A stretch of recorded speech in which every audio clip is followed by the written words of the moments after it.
యేసుక్రీస్తు ప్రేమావతారమూర్తి. దేవుని కళ్యాణ గుణాలన్నింటికీ తలమానికంగా ఉండగలవి రెండు లక్షణాలను సూచింపవచ్చును. ఒకటి పరిశుద్ధత, రెండవది ప్రేమ. ఆయన పరిశుద్ధత ఆయనను లోకాతీతునిగా చేస్తుంది. దీన్ని ఇంగ్లీషులో ట్రాన్సెండెంటలిజం అని చెబుతారు.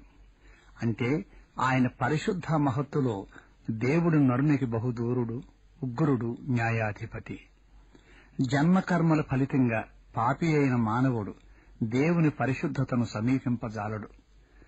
కాని తన ప్రేమతత్వంలో దేవుడు నరునికి బహు సన్నిహితుడు.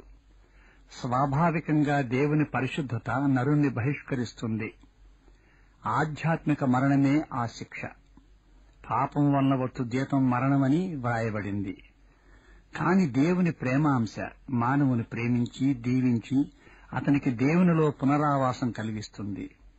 ఆ విధంగా దేవుడు తన ప్రేమ లక్షణంలో ఐహిక భాషగా మానవుల మధ్య నివసిస్తాడు.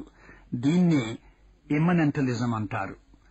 దేవుడు మానవ ప్రేమికుడన్న సత్యాన్ని పటిష్టం చెయ్యడానికే యేసు నామావతారునిగా చరిత్రలో 2000 సంవత్సరాల క్రితం దేవుడు కాలుమోపాడు. ప్రేమ జీవన అనంత పాశమని క్రీస్తు ప్రబోధించాడు. దివ్య ప్రేమను ఆయన ప్రదర్శించాడు. ఆ ప్రేమ కానుకను లోకానికి ప్రసాదించాడు. శిశువు జన్మించినప్పుడు బొడ్డు కోయుట ద్వారా శిశువునకు ఒక ప్రత్యేకతను ఆపాదించడం మాత్రమే కాకుండా మాతా శిశువుల అనన్యతకు అంతరాయం కలిగిస్తాము. రక్తబంధాన్ని అలా తెంపివేయగలిగిన పిండోత్పత్తి మొదలుకొని మాతా శిశువులను పెనవేసుకునుతున్న ప్రేమబంధాన్ని తెంపివేయలేగదా. ఈ ప్రేమ ఒక అలౌకిక శక్తిగా తల్లిని పిల్లను ఆమరణాంతం బంధిస్తూ చివరకు మరణాన్ని కూడా అధిగమించి దివ్య ప్రేమలో విలీనమైపోతుంది. ఇదే సంబంధం దేవునికి మానవునికి ఏర్పడింది. దేవుడు మానవును సృష్టించాక అతనికి ప్రత్యేక వ్యక్తిత్వాన్ని ప్రసాదించాడు. మానవుడు స్వేచ్ఛాజీవి అయ్యాడు. ఐచ్ఛికంగా దేవుని ఆరాధింపగలడు లేదా ఆయనను ఎదురాడగలడు. ఈ విధంగా దేవునికి నరునికి వ్యక్తిత్వ భేదం ఏర్పడిన దేవుని ప్రేమలో పుట్టిన మానవుని పెనవేసుకున్న ఆ ప్రేమబంధం అభేద్యంగా ఉండిపోయింది. నరుని రక్షణార్థం అతని అభ్యుదయం కోసం దేవుడు నరావతారం ఎత్తడానికి ఈ ప్రేమయే కారణం. ఆ ప్రేమ రూపమే యేసుక్రీస్తు. ఆయనలో నిస్వార్థ ప్రేమ ఈ భూముఖాన విహరించింది. ఆ ప్రేమమూర్తి కాలుమోపిన చోట నిరీక్షణా స్రవంతులు ప్రవహించాయి. ఆనందం పరవళ్లు త్రొక్కింది. కరుణాతరంగాలు తెరిపి లేకుండా భూమిని ప్రక్షాళనం చేశాయి. దేవుని క్షమాపుష్పాలు విరబూశాయి. నైతిక పరివర్తన, ఆధ్యాత్మిక జన్మ మానవ హృదయాలను అలంకరించాయి. ఆ ప్రేమ ప్రవాహం తడిపిన నేలపై బంగారు భక్తి పంటలు పండాయి. నిజానికి నిరతకి, నీతికి ధర్మానికి అభిషేకం జరిగింది. నాటి నుండి నేటి వరకు క్రీస్తులో ఉత్పన్నమైన ఆయన శిలువ మరణంలో ఉరకలు వేసిన ప్రేమ మానవ హృదయాలను స్పందిస్తూ స్వర్లోక పంటలు పండిస్తూ ఉంది. దేవుని గూర్చిన తత్వం ఎంత ఉన్నా మానవ హృదయంలో దైవభక్తిని ఆవిర్భవింపగల శక్తి ప్రేమలోనే ఉంది. భయం తరుముతుంది, ప్రేమ రాబట్టుకుంటుంది. అందుకనే క్రీస్తు ప్రేమ భాషనే ప్రయోగించాడు. దేవరాజ్యంలో ప్రవేశించాలి అంటే ఒకడు చంటిపిల్లలా ఉండాలని యేసు ఉద్ఘాటించాడు. ఒక శిశువును ప్రజల మధ్య నిలబెట్టి పరలోక రాజ్యం ఎలాంటి వారిదే అని చెబుతూ అలాంటి శిశుహృదయం లేనివారు మోక్షరాజ్యానికి యోగ్యులు కారన్నాడు.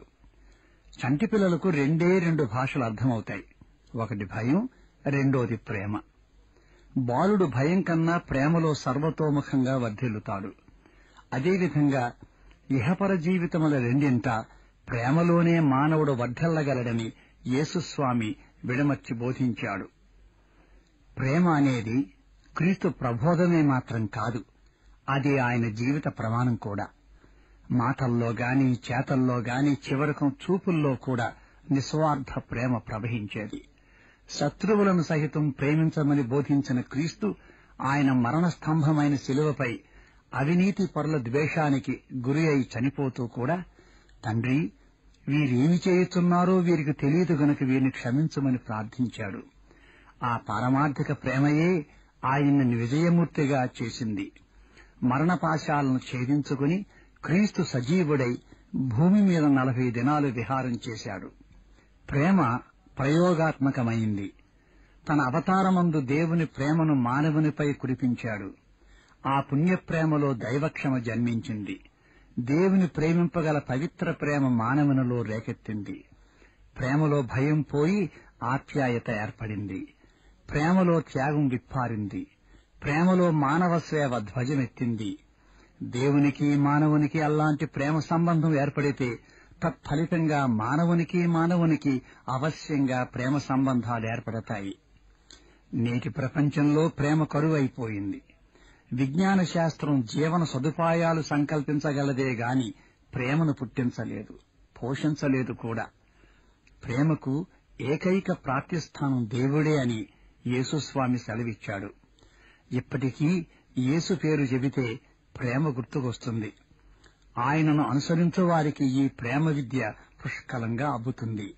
ఇట్టి ప్రేమను సంతరింప చేసుకోవాలనే సందేశాన్ని విరజింపుతూ క్రీస్తు సువార్త మానవ హృదయాన్ని పదే పదే పలకరిస్తూ ఉంది. ఆ ప్రేమమూర్తి సజీవ శక్తిని మనం ఆస్వాదించి అటు దేవుని కుమార కుమార్తెలమై ఇటు తోడి మానవ ప్రేమికులమై చిరంజీవులమౌదుముగాక.